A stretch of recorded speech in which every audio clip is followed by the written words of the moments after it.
Anything else I can help you with, Mrs. Banning? No, thank you very much. Mrs. Banning, I'm Ben Cartwright. Mr. Cartwright, how good of you to extend your hospitality to a poor, sick stranger. Well, really, the wife of Horace Banning is hardly a stranger. What a very nice thing for you to say. This is my daughter, Melinda.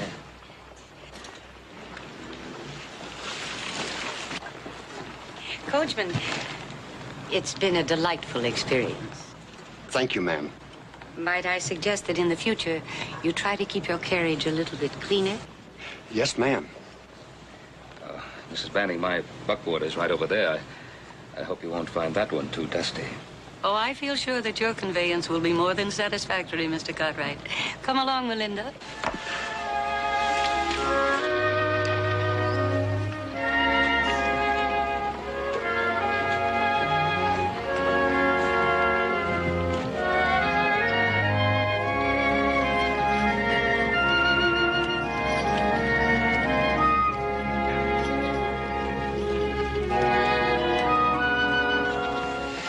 Well, this is where the Ponderosa begins.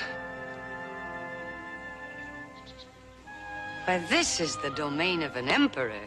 Well, how do you like it, Melinda? It's so different from home. It's like being in another world.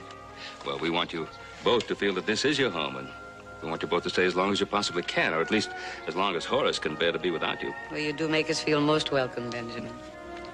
I wish Daddy were here. So do I, darling. So do I. It is too bad that he couldn't have come out with us. But publishing a daily newspaper is quite a job. You know, it must be about 25 years since I've seen Horace. But even in those days, I knew he'd be a success. Mm-hmm.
Banning, their daughter, my boys, Hoss, little Joe. Well, how wonderful it is to meet both of you. My, they're striking specimens, Benjamin. Must be your fine Ponderosa air here. Aren't they handsome, Melinda? Yes, very. Oh, thank you very much, ma'am. Welcome to the Ponderosa. We heard you was coming, Miss Banning. Paul told us you're in kind of bad health. Hope the Ponderosa and your stay here will make you feel better. Well, thank you very much, Hoss. It's nothing serious, really. I'm just overtired.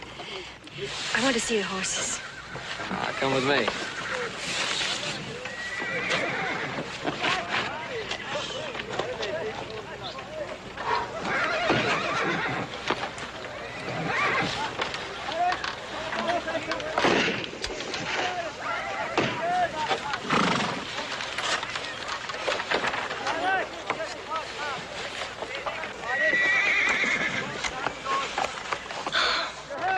Outside.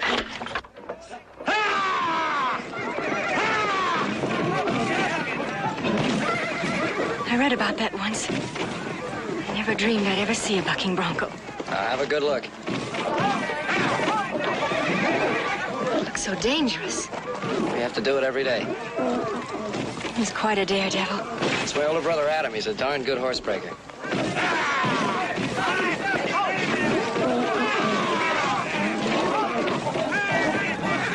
Horse looks like it's half wild.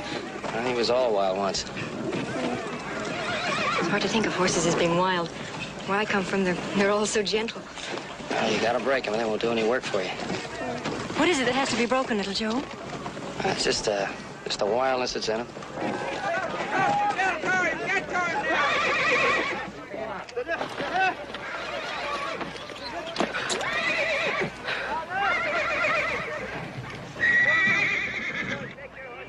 Adam? Well, this is my brother, Adam. Adam, this is our guest, Melinda Banning. Good morning, Melinda. Welcome to the Ponderosa. I'm afraid we're going to have to excuse him for a minute. It's time for you to go to work, buddy. They got a little old horse over there all ready for you. Oh. Stay right here. I'll be back.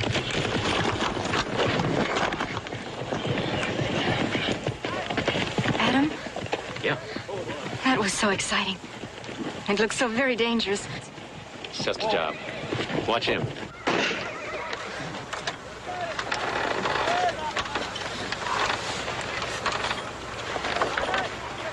All right, turn him out!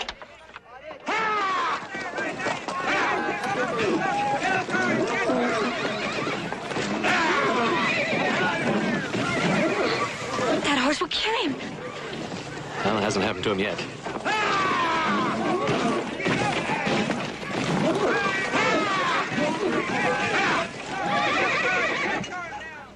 It stopped bucking now. Does that mean he's broken? No, but most of the fight's out of him.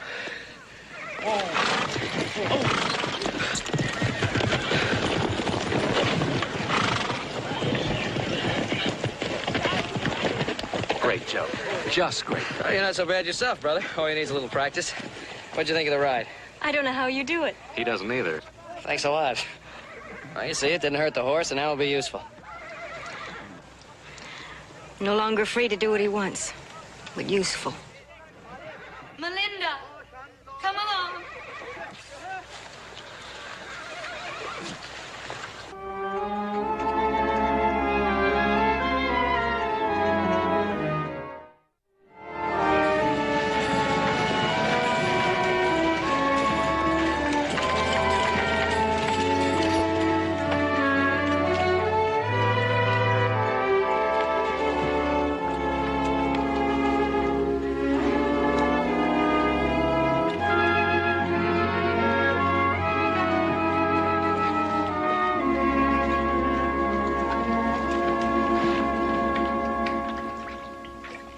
I must say I find myself a bit surprised at these Cartwrights. For all their money, they live out here like so many savages. Of course, that could be improved. And they are of good family. A bit uncouth, perhaps, but there's good blood there is. And their holdings, they're as vast as half the state of Maryland. Mother? And what you could do with this place...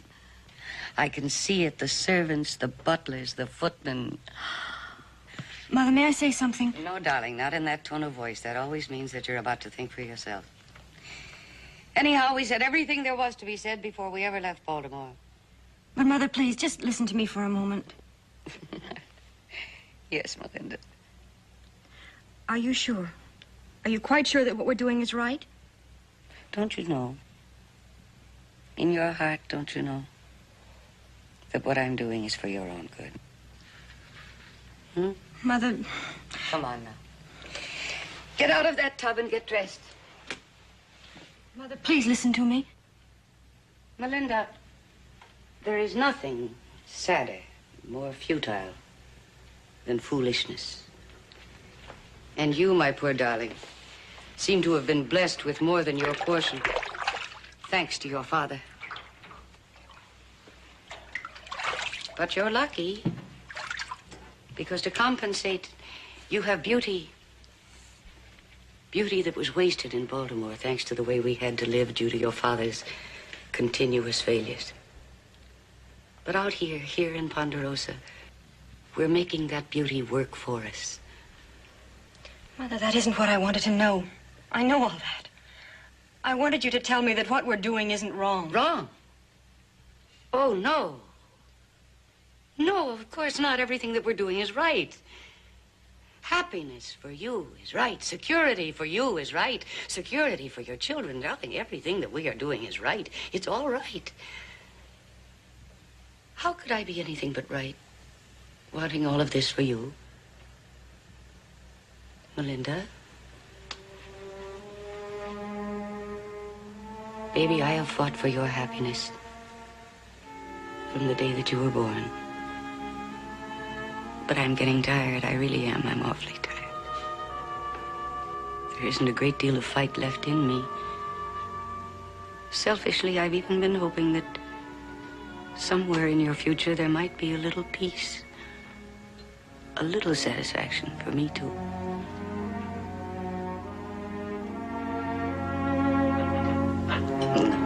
No, don't cry.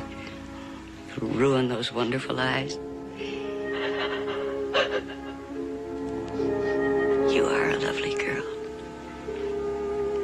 I merely want someone to appreciate that. Come on, let's get dressed.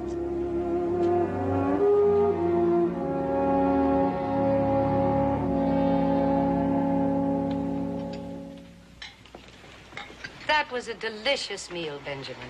Really delicious. Well, thank you. I'm so pleased that you enjoyed your first meal at the Ponderosa. I enjoyed it all thoroughly. Miss Melinda, you ain't tasted nothing yet till you taste some of Hop Sing's Hong Kong Mulligan. Of course, Baltimore is noted for its food, especially seafood. We catch some pretty fine trout around here, too. Chincoteague oysters lying on a bed of glistening ice, and lobsters, first broiled and then served in melted butter. And our home, brilliantly lit with hundreds of candles in crystal chandeliers, and in one part of the room a small orchestra playing gently and softly. Very often, the music by that gifted young Polish composer, Mr. Chopin. And the servants, one behind each place, in the white uniforms, the white cotton gloves, the white stockings. And inevitably, the governor is the first one to arrive. He's always so prompt. But then he has great respect for my husband and Horace. Poor dear, dear Horace. How he fusses about the social life I impose upon him. But I think deep down he enjoys it just as much as I do. I'm afraid he'd be rather disappointed in our primitive way of life out here. Oh, no, not at all. You're wrong about that. Horace is a great out-of-doors man. You'd all like him so much. But do you know, his idea of a banquet is a hunt breakfast after an early morning exciting ride to the hounds. He has his own stables. Most of them are thoroughbreds. I feel a little faint. I need some air. I think it was all the traveling today. Oh, no, gentlemen, please sit down. Melinda's given to these momentary spells. Poor darling, she's been so delicately born and so delicately bred. I think I better see that she's all right. Excuse me.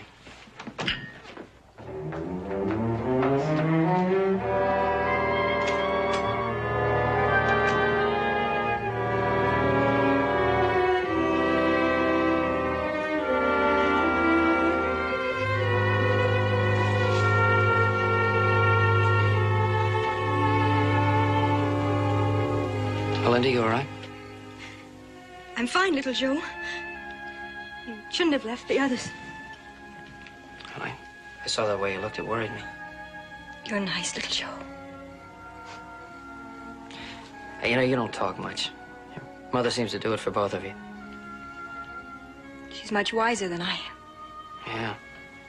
You know, the things she was talking about, I've only read about them in books. Must be a lot different for you out here. I like it here. We like having you here. There's such a wonderful feeling of family. Yeah, I know. Pa talks about that all the time, the family. That's how everybody thinks of us around here, the Cartwright family. You don't have to be here long to realize you all belong together. Hey, you know, sometimes I think we're together too much. It's a little rough on me being the youngest. Well, here I am talking about myself, and it's really you I want to talk about. There isn't very much to know. Where I come from, I lead a very quiet life. Quiet? What, without a house and all those servants and the governor coming to dinner all the time? Your father being a big newspaper publisher? What's the matter? You feel bad again? It's nothing. I mean, you're not disappointed in the way we live out here. Oh, Joe, please.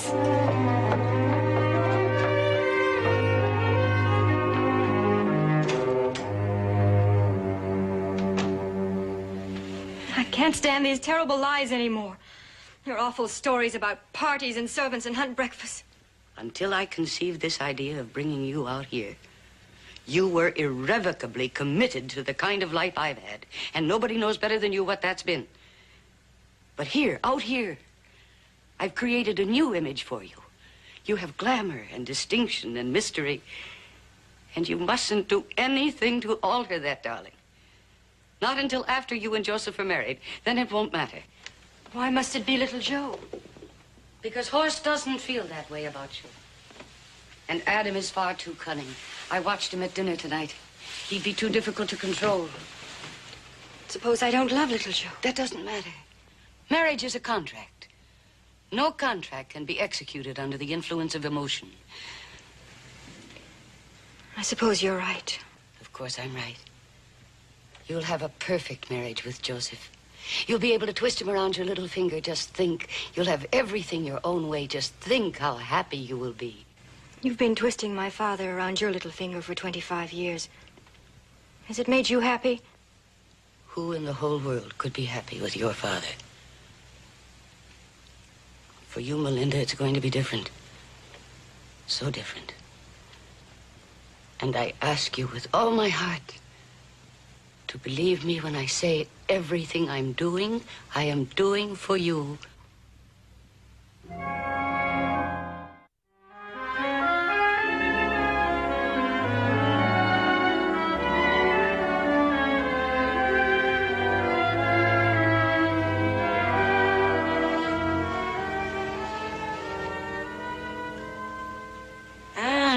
That's wonderful.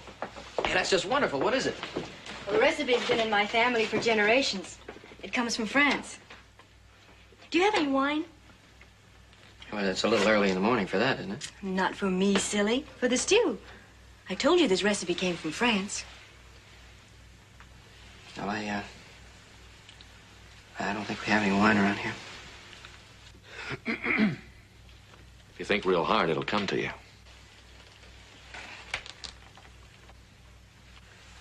It's in the pantry. Oh, yeah, the pantry. Yeah, for the minister, I forgot. I knew it'd come to you. Well, I'll get it.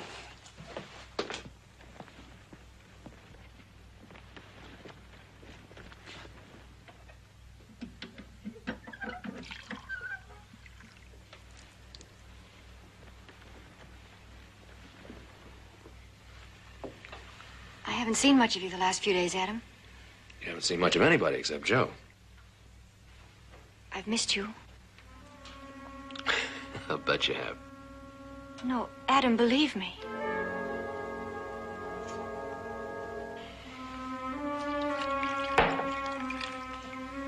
What kind of a woman are you? First it's Joe, and the minute his back is turned, it's me. Adam, if you just let me explain, Adam. Yes, Melinda? I was going to ask you if you'd like to taste some of the beef stew. No, I'd rather be surprised.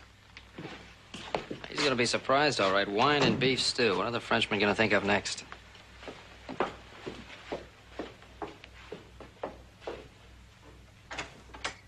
was the most delicious dinner ever served in this house, Beverly. Don't thank me, Benson. Melinda's such a fine cook. She was instructed by one of the greatest culinary teachers in the world. I like it better here at night. You can't see how big the country is.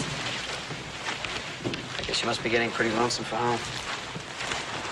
I suppose I am. Not the way it sounds. It's just that I'm used to it back there. You think you could ever get used to the way it is out here? You get used to love, little Joe, and then you don't have to get used to anything else.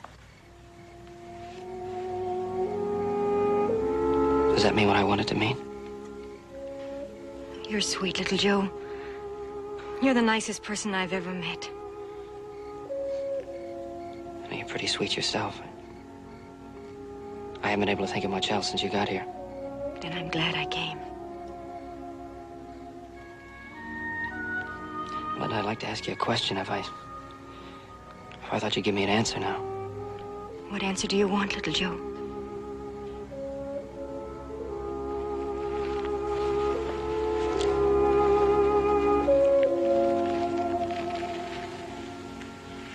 You answered me. Yes, little Joe.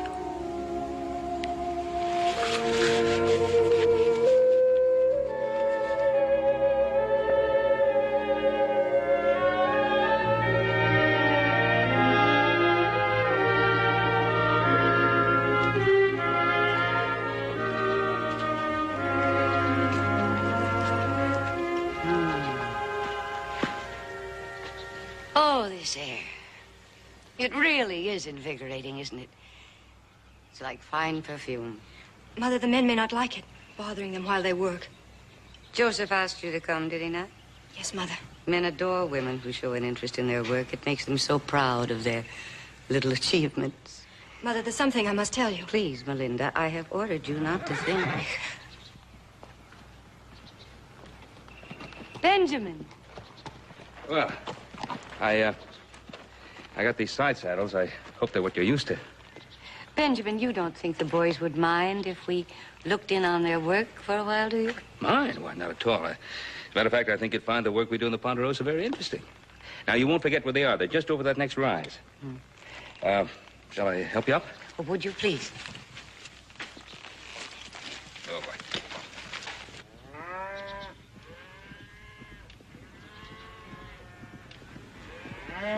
I wonder who asked them out here. Well, I did. Any reason why I shouldn't? They're our guests, Adam.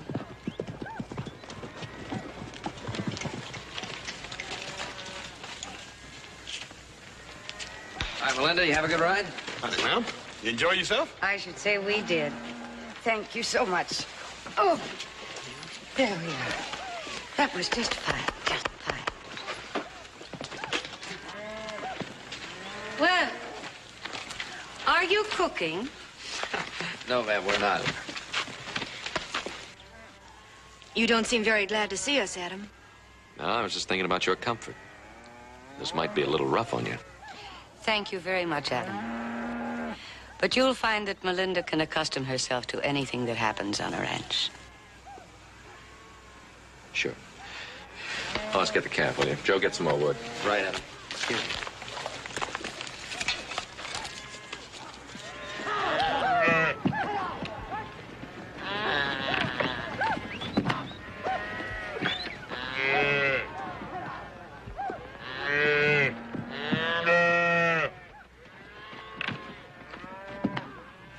You're not going to burn that tiny thing. All cattle look alike. It's the only way we have of putting our name on them. Besides, it's not really as bad as it looks.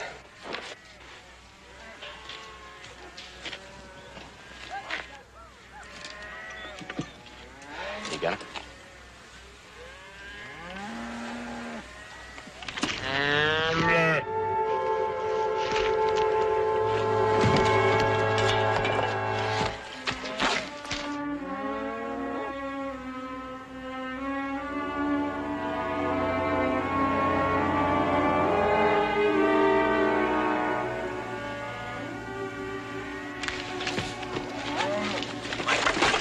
What happened to her? I told you the women shouldn't be here. Now, why don't you just go back to the house? Adam, you don't have to talk to her that way. All right, the girl's sick. Why don't you take her home? I'll take her home, but only because she's sick. Come on, man. I'm sorry. I guess it threw me seeing her keel over that way. I'm sorry, Melinda.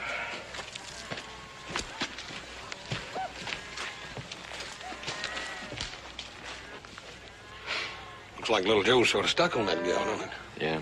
Now, let's get back to work. Yeah. Just remember, we all got to live here together, Adam. Yeah. Get another cab, will you? Right.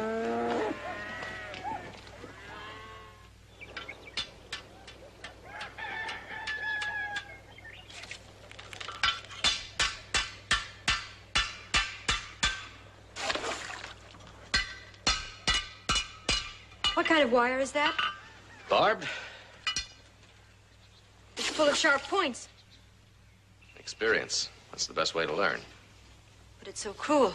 Well, it goes along with everything else here. Breaking horses, branding calves. Everything's done with pain. You don't have a patent on hurt. Melinda, you are a guest here, and you're free to come and go as you please.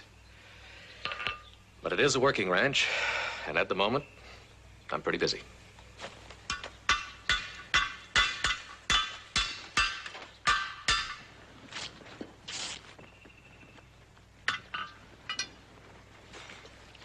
Leave me alone. Get away from me. I don't need your help. Looks like you do. There you are.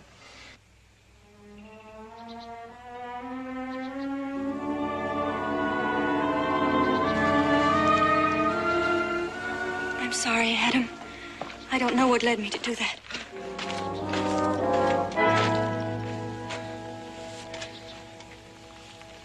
Adam, what are you doing? Nothing, Joe, nothing.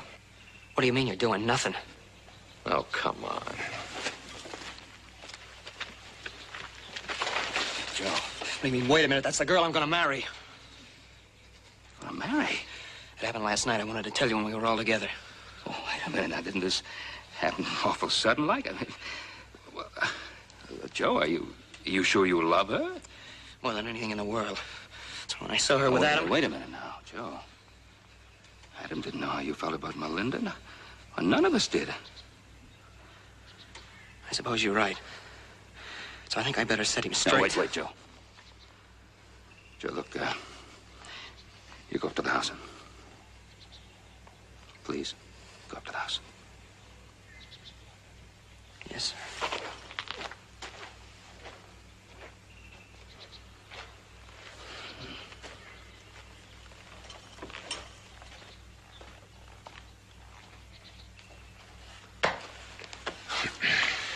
Well, what happened? Nothing. She got her dress tangled on the wire, and I helped her, that's all. Did you know that Joe wants to marry her? You're kidding. No, he just told me.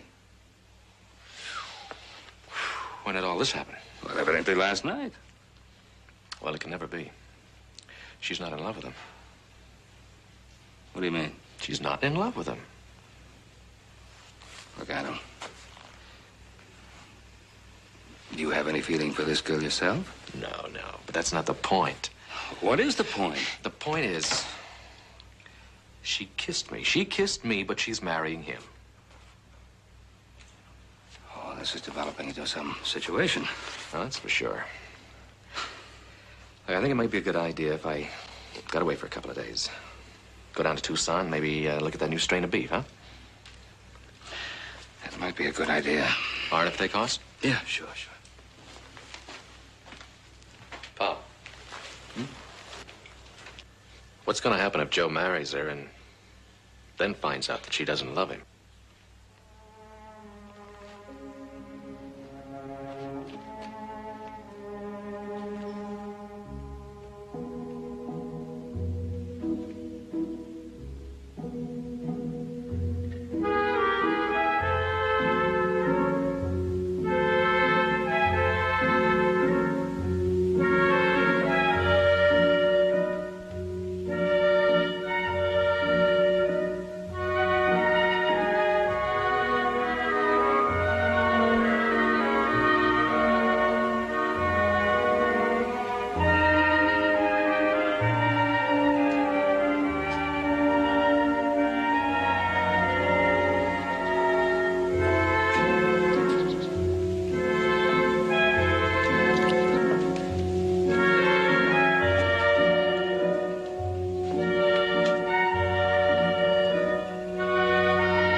Surprise, Deborah, surprise.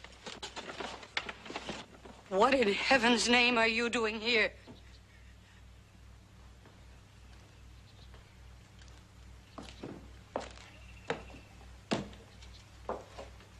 Hello, Deborah.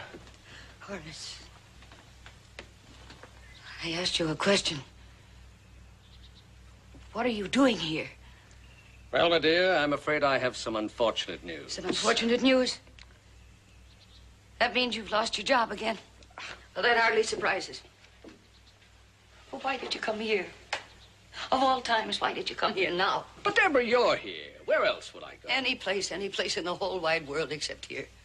Now, you get on that thing and you ride out of here just twice as fast as you came in. But, Deborah, I don't understand. It's been such a long trip. I'm hungry and I'm tired. Why must I go? Why can't I stay here? Why can't I see Melinda and my old friend, Ben? Because your old friend, Ben, is the last person in the world I want you to see right now. Horace, Melinda and Joseph Cartwright are going to be married. Married? Why, that's just wonderful. Melinda and the son of my old friend. I think that's simply wonderful. Why, it looks like I got here just at the right time. Horace, I have worked for weeks in time and in effort to bring this marriage about. And now you come along unexpectedly and spoil everything. Spoil everything? How could I do that? Why would I do anything to hurt Melinda? I'm her father. You are not Melinda's father. Not a father? You are not the father I have described to Ben Cartwright. But Ben knows me. He knows I'm her father. Ben Cartwright thinks Melinda's father is a successful businessman. He thinks we have lived in grace and splendor. He thinks she has known culture and wealth. I don't know why you made up all those lies, but I know Ben Cartwright. And I know that whether Melinda had money or not wouldn't mean a thing to him if his son loved her. You fool. You dull, thick-headed, idiotic fool. All your life, you've been avoiding reality. Deborah, I don't think that's fair. Well, this is one reality you're not going to avoid. You have always been a detriment to your daughter. Deborah. And now you are a threat to her future. If, as you say, you love her, if you really love her, you will get out of here. Don't bring her future happiness crashing down around her head.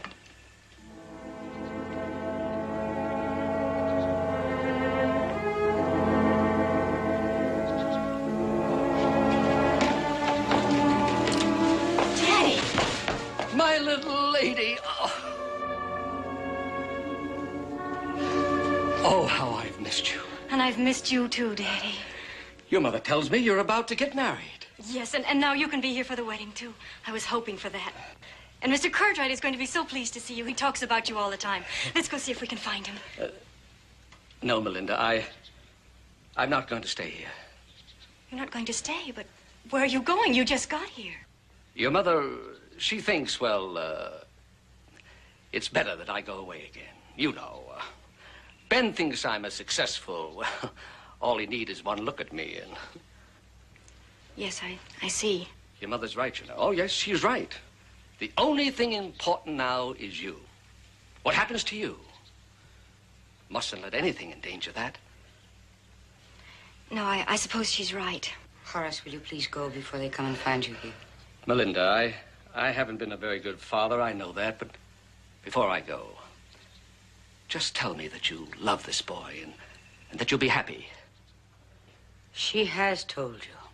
She's my child, Deborah, just as much as she's yours. Now you get out of here. And if you do anything to interfere with this marriage, I swear by everything that's in me, I will kill you.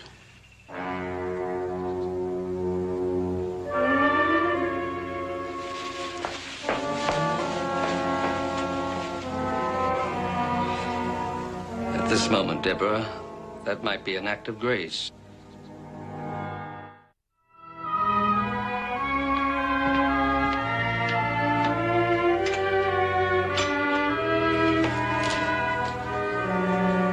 Horace? Horace! My golly, what a wonderful surprise! Ben, it's been a long time. Yeah, it's been a long time. Too many years, Isn't Horace. it wonderful, Benjamin? Yes. Now Horace is going to be here for Melinda's wedding after all. You were the one thing that was lacking, my darling. But now that you're here, everything's going to be all right. Oh, you must be so tired, my sweet. Come along. We'll get you washed up. Come along. We'll talk, Horace. I'll get you things.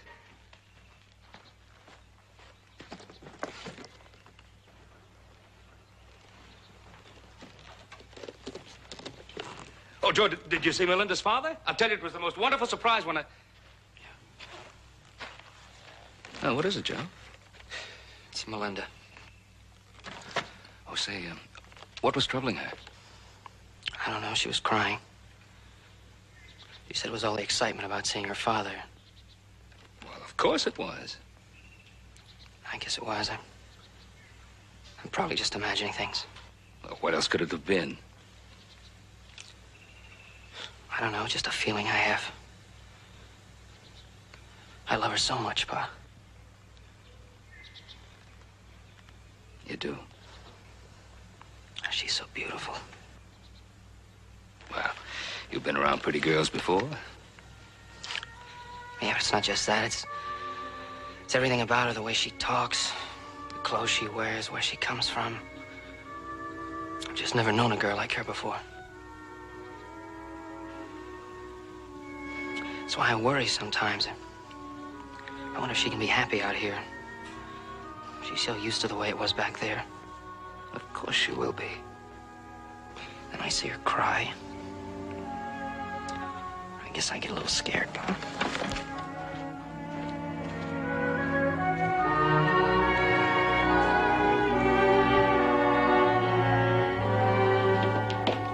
Good evening, Ben. Nothing like a shave and a bath to make one feel like a new man. Well, I'm glad you're feeling so much better. Will Melinda and Deborah be down shortly? In a little while, you know women. It takes them longer to comb their hair than it takes a man to grow a beard. Exactly what you mean. Well, dinner won't be ready for an hour anyway. Another hour?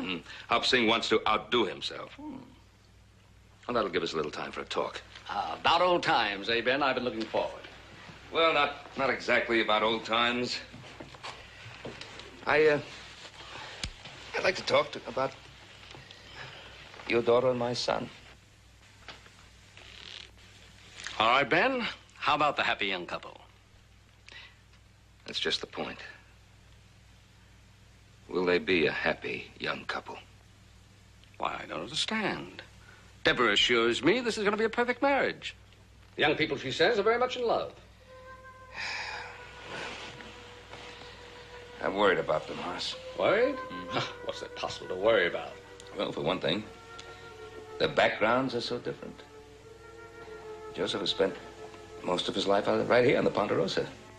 Oh, boys have been back east on visits, certainly, but he's a boy who's grown up on a ranch. While Melinda, well, you know her background better than I do, Horace. You know, cultural pursuits, the elaborate social life, the elegance of your home. Now, Ben, I don't think that's important. It's important to Melinda. If she has to give it all up for this kind of life. Oh, well, we like it, of course. It's what we know. But your daughter, do you think she loves Joseph enough to want to give up all the wonderful things that you provided her with back east for this kind of life? Life on a ranch. Ben, I'm sure Deborah knows what's best. Horace, please. This is not Deborah's decision. It's Melinda's. Ask her. Now, she won't keep the truth from you any more than you would from me. Ben, there's something... You're right. I won't lie to you. I mean, I wouldn't lie to you. But lies have been told you about me and my success, and Belinda and her background. Well? None of it. None of it's true. Nothing is further from the truth. I don't even have a job. Deborah concocted the whole elaborate scheme. Why? Why would you have to do a thing like that? To snare a husband for our daughter. But does she have to pretend to be rich? Does she think I'm looking for rich wives for my sons? My wife's ambitious. I guess she's had to be with a failure for her husband. What she did was wrong, Ben. Very wrong.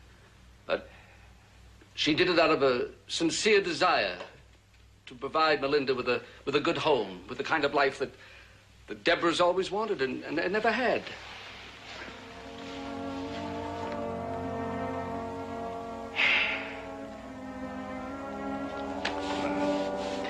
That's not the question now, is it? The important thing is, does Melinda love Joseph? Or would she marry him for money, for a share of the Ponderosa, the comforts that could be provided her? I honestly don't know, Ben. All her life, Deborah's been telling her what to like, what to think, what to do.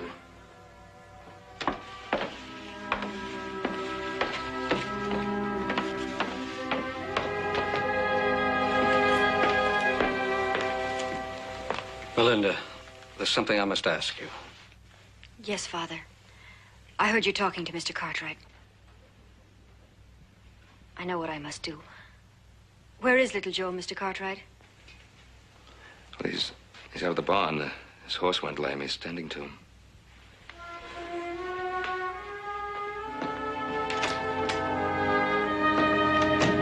She's a fine girl, Horace.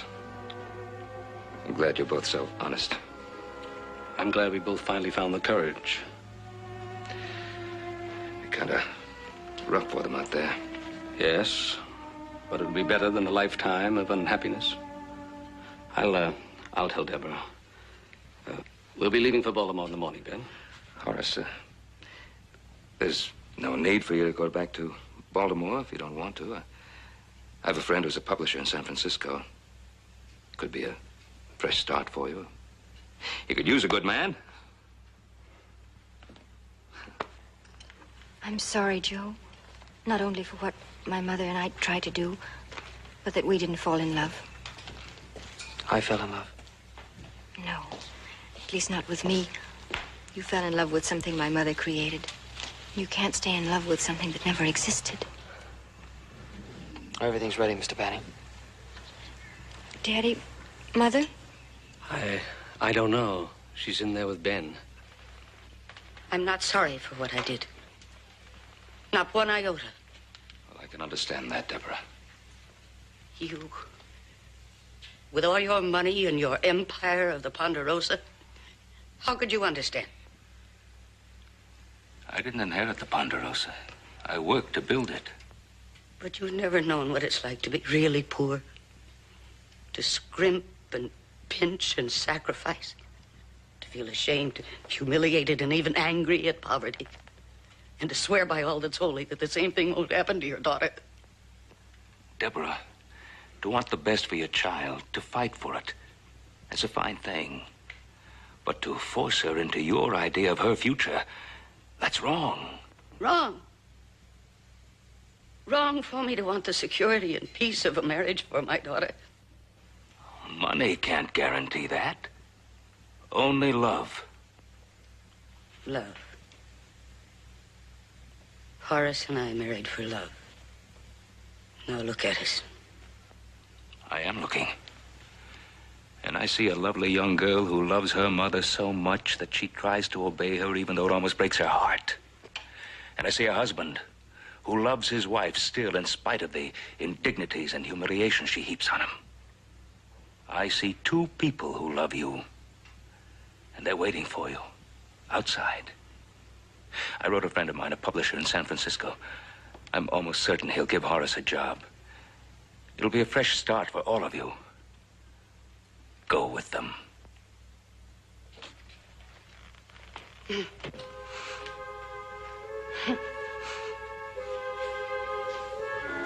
Goodbye, Ben. And thank you for everything. Goodbye, Horace. Good luck. Goodbye, Melinda. Goodbye, Mr. Cartwright. And thank you.